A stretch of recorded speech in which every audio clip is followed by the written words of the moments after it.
Hello there, and welcome to another episode of Pulse Pods. Are you trying to find true meaning to life and living? Then you are at the right place. I am DJ El Pablo, your host for Pulse Pods.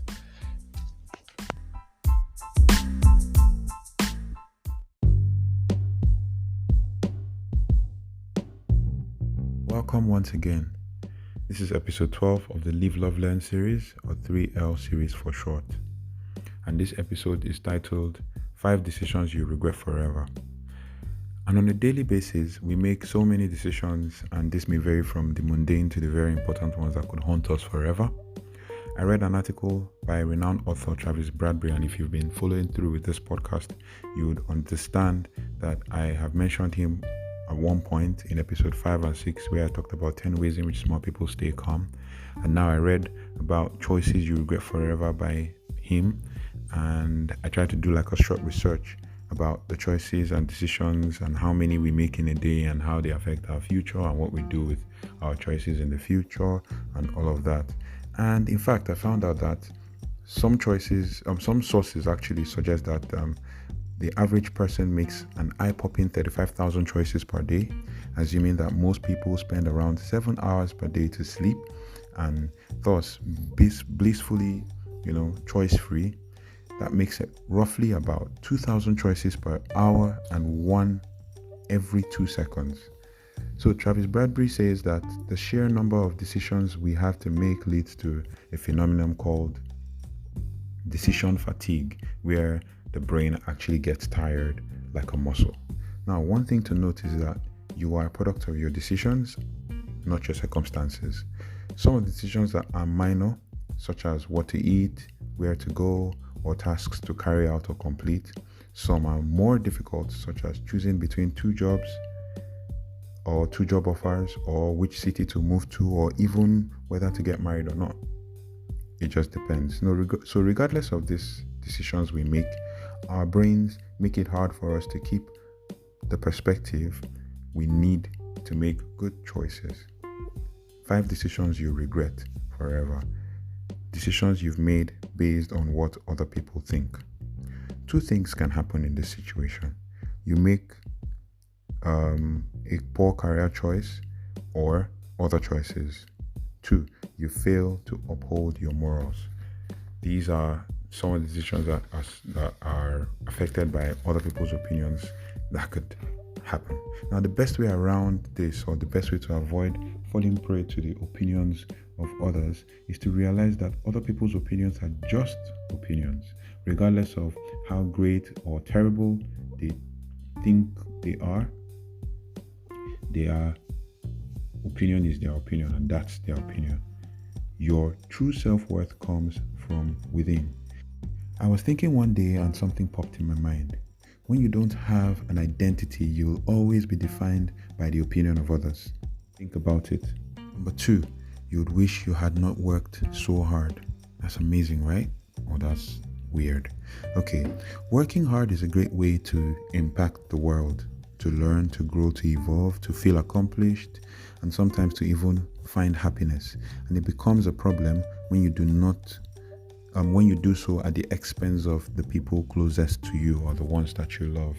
Oftentimes, we tend to work so hard to make money for the people we care about without even realizing that they value our company more than the money. Now, the key to finding a balance, or the key to making all this work out, is to find a balance in doing what you love to do and being with the people that you love.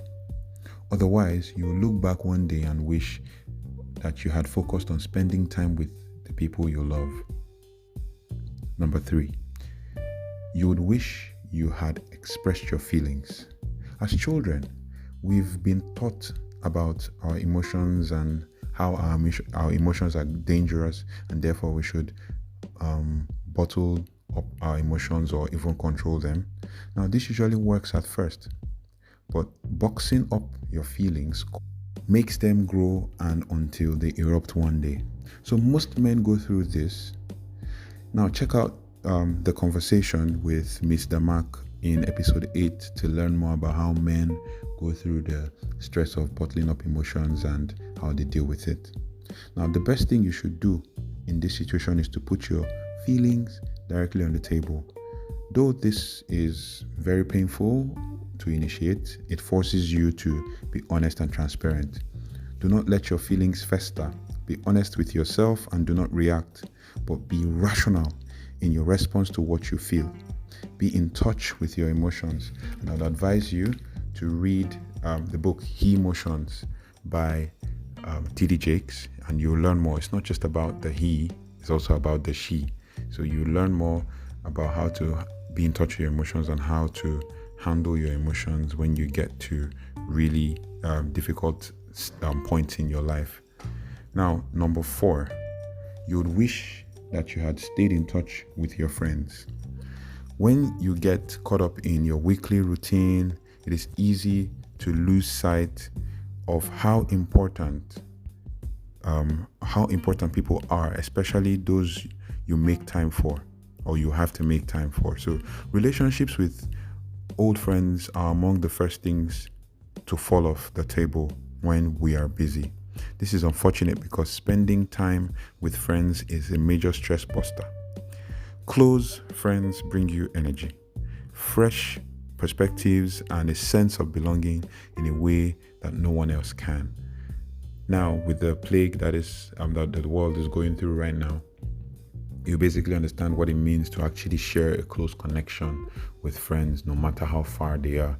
And with the advent of technology, it has become a lot easier to deal with that, or to even connect or communicate. So you have to basically call or reach out to people or spend more time with family. A lot of people are spending a lot more time with family now and understanding family values and all of that. If you want to listen to one of my episodes about dads being heroes, that should be episode 10, I think. Can dads be heroes? You would understand what it means to actually for people to actually, or stakeholders in the family to actually uphold family values. Which leads us to number 5. You would wish that you had let yourself to be happy. Now, when your life is about to end, all the difficulties you've faced suddenly become trivial compared to the good times. And this is because you realize that more often than not, suffering is a choice. Unfortunately, most people realize this far too late. Although we are all inevitably experienced in this aspect of pain, how we react to our pain is completely under our control, as is our ability to experience joy. Now, learning to laugh, smile, and be happy, especially when expressed, is a challenge at times, but it is one of the most important decisions that's worth every ounce of effort. Now, to bring all of this together, some decisions have repercussions that can last a lifetime. Most of these decisions are made daily, and they require focus and perspective to keep them from haunting you. Which brings me to a thought. When I was, thinking deep about some of these things and how we make decisions and life and all of the important aspects of life and how we impact people around us, I was able to write something about mistakes that we make as people and how we react to them and how we respond to them and what it means to actually embrace your mistakes. And I came up with this. I said, mistakes do not define your future. It only teaches you better truths about how to be better in the future and recover from the past. Sometimes you've got to embrace your mistakes and forge ahead, learning something new every day.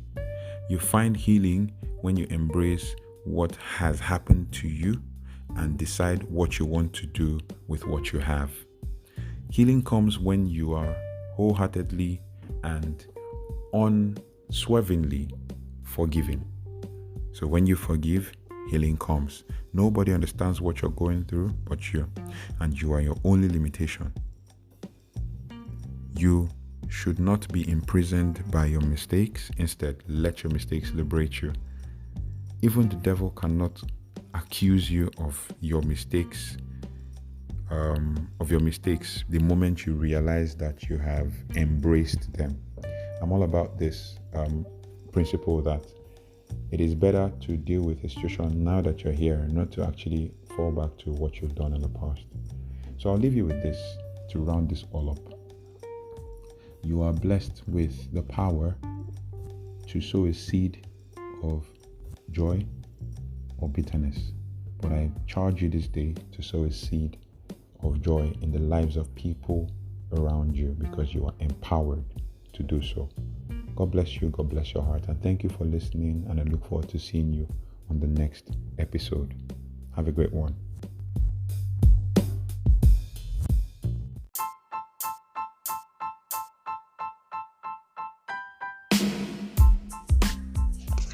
Thank you so much for listening to Pulse Pods today. I know that you've learned something valuable to help you with your daily living and finding purpose. Pulse Pods is now on social media. You can send your DMs and your messages to @PulsePods on Twitter, PAULZPODZ, @PulsePods on Twitter. And then you can as well reach me directly on Instagram and on Twitter and on Facebook as well.